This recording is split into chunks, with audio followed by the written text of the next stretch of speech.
Ginagawa mo ang mga bagay ayon sa sarili mong bilis, hindi ka maingay, hindi ka nagyayabang. Pero napapansin mong may ilang tao sa paligid mo na tila laging may puna, laging may tanong, at minsan parang gusto kang hilahin pababa. Minsan iniisip mo, ano bang ginagawa ko para maliitin nila ako? O baka ako ang may problema? Pero kung titingnan mo ng mas malalim, ang totoo, wala kang ginagawang masama. Ang mali lang, masyado mong nililiit ang epekto ng iyong pag-angat sa mata ng mga naiwan. Sabi ni Marcus Aurelius, "When you rise in the morning, think of what the precious privilege it is to be alive, to breathe, to think, to enjoy, to love." Pero sa mundo ngayon, sa bawat pagbangon mo, habang ini-enjoy mo ang progreso mo, may mga taong hindi kayang sikmurain ang liwanag na taglay mo dahil hindi nila makita ang kanila. Inggit, isang tahimik pero mabagsik na damdamin. Walang sinasabi pero ramdam mo. Nakabalot sa papuri minsan pero may halong pagkairita. Nakatago sa mga tanong na parang inosente pero may laman. Hindi dahil gusto nilang agawin ang meron ka, kundi dahil nakikita nila sa iyo ang kakayahang hindi nila kayang buuin sa sarili nila. At dito papasok ang karunungan ng mga Stoic. Hindi mo kontrolado ang damdamin ng iba. Ang pwede mo lang kontrolin ay kung paano ka tutugon sa kanilang tingin, komento o pananahimik.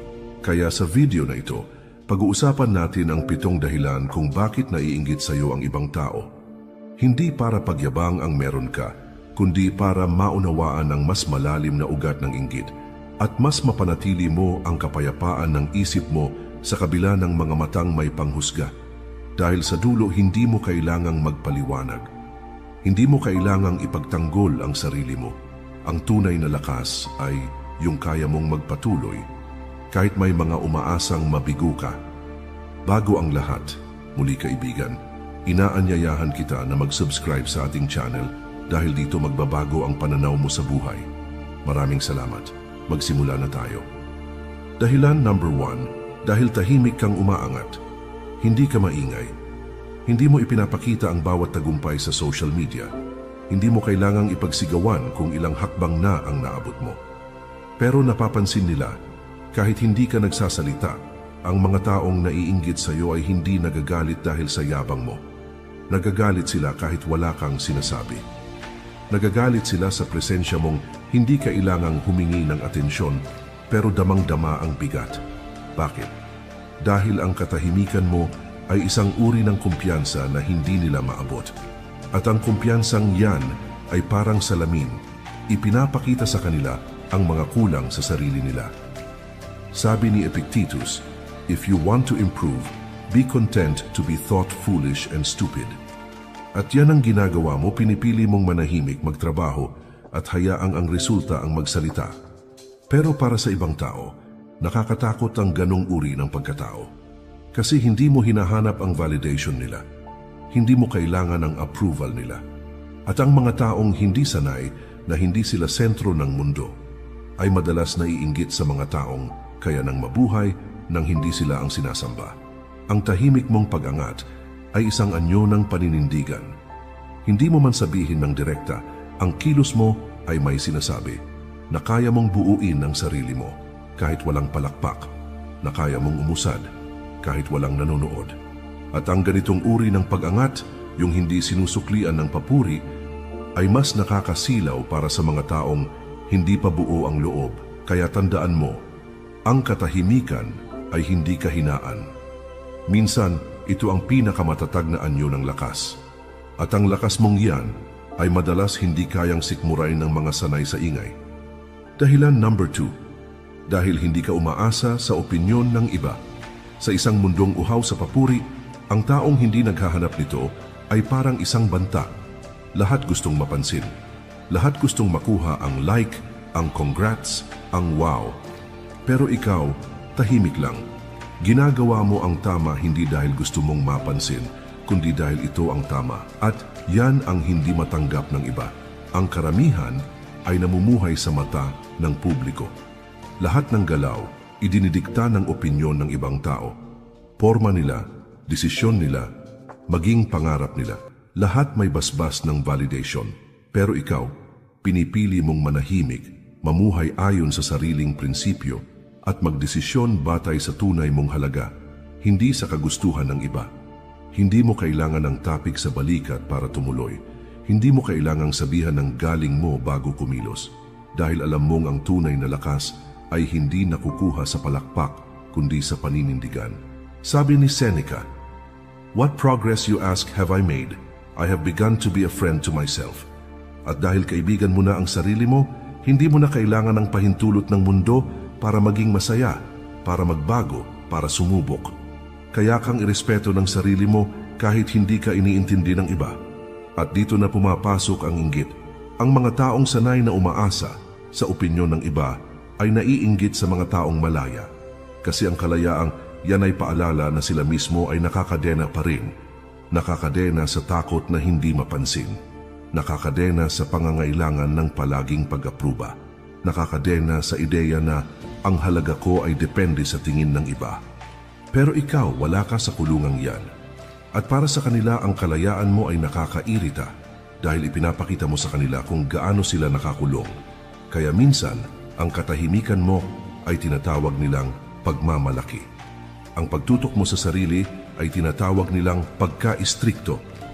Ang disiplina mo ay tinatawag nilang pagiging mayabang. Pero huwag mong hayaang guluhin ka ng maling interpretasyon. Dahil ang taong may kapayapaan sa sarili ay laging mukhang arugante sa mga taong hindi pa buo. At sa dulo, ang mahalaga ay hindi kung anong tingin nila sa iyo, kundi kung anong tingin mo sa sarili mo kapag tahimik na ang lahat. Dahilan number 3. Dahil marunong kang magbago habang sila paulit-ulit pa rin. Isa ito sa pinakamahirap tanggapin para sa ibang tao, ang makita kang nag-i-evolve habang sila'y nananatiling pareho. Na habang sila'y kumakapit sa dating bersyon ng sarili nila, ikaw naman ay tahimik na lumalampas sa mga limitasyong dati mong kinakahon. Ikaw ay gumagalaw. Hindi dahil gusto mong iwan sila, kundi dahil pinili mong yakapin ang pagbabago, kahit masakit, kahit mag-isa. At iyan, ang hindi lahat kayang gawin. Ang pagbabago ay hindi glamoroso. Walang palakpak sa gabi-gabing pag-aalinlangan. Walang kamera sa likod ng mga tanong mo sa sarili mo kung tama pa ba ang landas na tinatahak mo. Walang aplos sa pagbitaw mo sa mga bisyo, sa maling relasyon, sa dating ugali mong akala mo noon ay ikaw na talaga. Pero ikaw ginawa mo pa rin. Pinili mong harapin ang sarili mong anino. Pinili mong yakapin ang pananahimik para linangin ang iyong loob. Pinili mong hindi manatili sa comfort zone kahit ramdam mong baka mawalan ka ng karamay sa proseso. At doon nagsimulang sumama ang loob ng iba. Hindi dahil sinaktan mo sila, kundi dahil ipinakita mo sa kanila kung gaano sila natakot magbago. Sabi ni Marcus Aurelius, "If someone can prove me wrong and show me my mistake in any thought or action, I shall gladly change. I seek the truth, which never harmed anyone. The harm is to persist in one's own self-deception and ignorance." Ang taong may lakas ng loob na baguhin ang sarili ay banta sa mga taong namumuhay pa rin sa ilusyon ng comfort. Kaya nga't kahit wala kang sinasabi, naiinggit sila sa iyo. Dahil ang presensya mo ay paalala na pwede pala, na kaya palang umiwas sa gulo, na kaya palang baguhin ang mindset, na kaya palang lumayo sa mga taong walang ambag kundi pabigat. Ang inggit nila ay hindi galit sa kung ano ka ngayon. Ang totoo, inggit sila sa tapang mong iwan ang dating ikaw.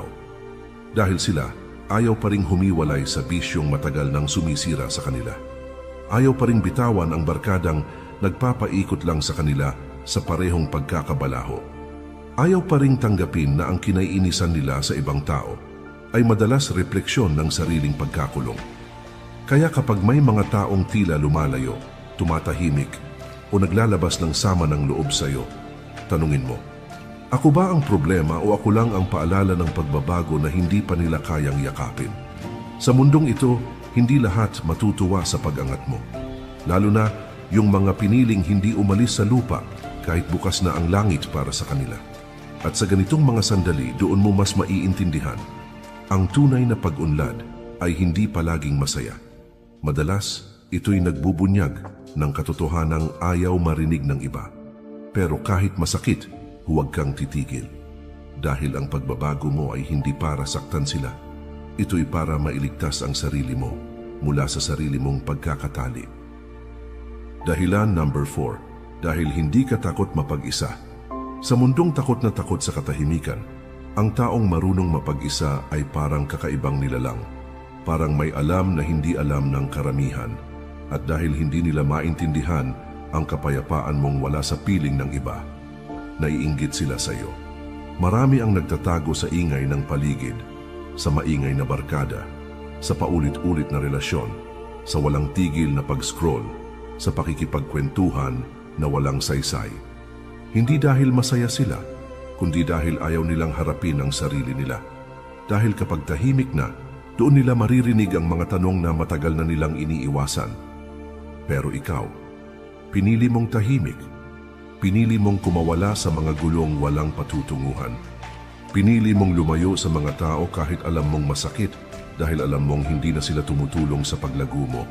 At iyan ang hindi nila maintindihan. Sabi ni Seneca, "He who is afraid to be alone is afraid of being honest with himself." Kaya habang ikaw ay natututo sa bawat gabi ng katahimikan, habang iniintindi mo ang sarili mong emosyon, habang dinadala mo ang bigat ng mga tanong ng walang kinakausap, marami ang nagtataka. Bakit kaya niya nagagawa yan? Hindi ba siya nalulungkot? Oo, nalulungkot ka. Pero hindi ka natatakot dahil alam mong ang paglago ay laging dumarating sa panahong tahimik ang paligid. Kapag wala ng ingay ng palakpak, kapag wala ng distraction, kapag ikaw na lang at ang sarili mong katotohanan, ang mga naiinggit sa iyo ay hindi naiinggit dahil marami kang kaibigan. Naiinggit sila dahil kaya mong mabuhay kahit wala silang lahat, at ang ganitong uri ng lakas, ang kakayahang maging buo kahit mag-isa, ay tila bang paninindigang hindi nila matagpuan sa sarili nila.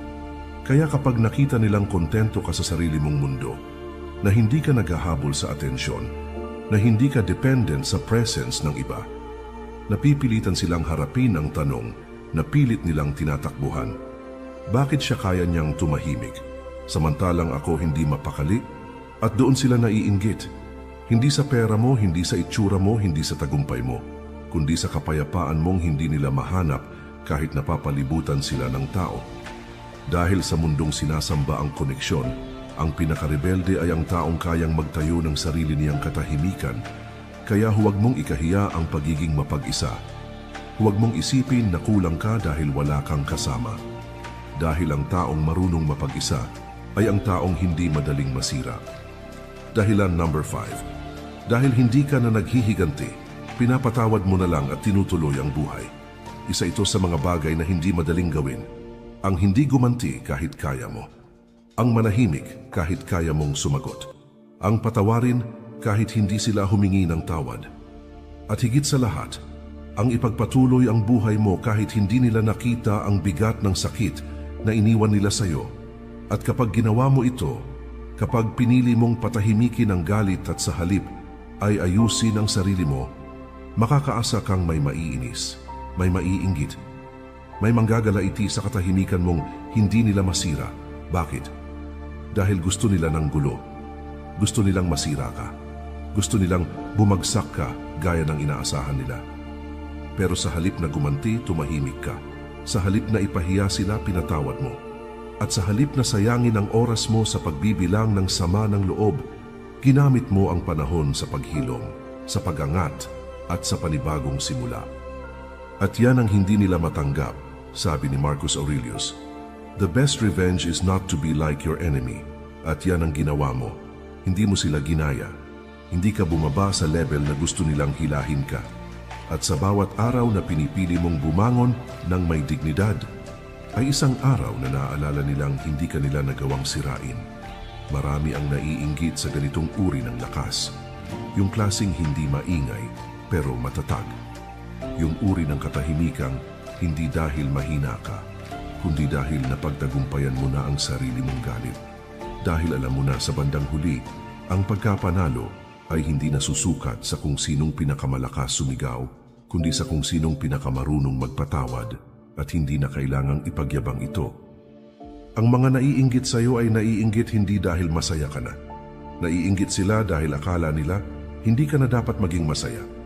Dahil sa pananaw nila, masyado mong madaling nakalimutan, masyado mong mabilis na nakabangon. At habang sila'y natitiis sa lason ng sariling galit, ikaw na may tahimik na namumuhay sa kalayaang sarili mong pinili. Kaya tandaan mo, kapag pinatawad mo ang isang tao, hindi ibig sabihin wala kang sakit. Ang ibig sabihin lang, mas pinili mong hindi manatili sa lugar kung saan sila naiwan. At ang kakayahang yan, ang kakayahang magpatawad ng walang paghihiganti, ay isang uri ng katahimikan na kinaiinggitan ng mga taong punong-puno pa rin ng galit sa puso. Dahilan number 6, dahil hindi mo na kailangan ng kompetisyon, panatag ka na sa sarili mo. Sa mundong lahat gustong mauna, gustong manguna, gustong mapagkamalang pinakamagaling. Ang taong hindi na nakikipag-unahan ay isang misteryo. Tahimik kang gumagalaw. Walang yabang, walang flex, walang mas magaling ako diyan na energy. Pero sa bawat kilos mo, halatang buo ka na. At iyan ang nakakagambala sa iba. Dahil sa totoo lang, karamihan ng tao ay hindi talaga gustong manalo. Gusto lang nilang may matalo. Gusto lang nilang may mapagkumparahan para maramdamang mas mataas sila.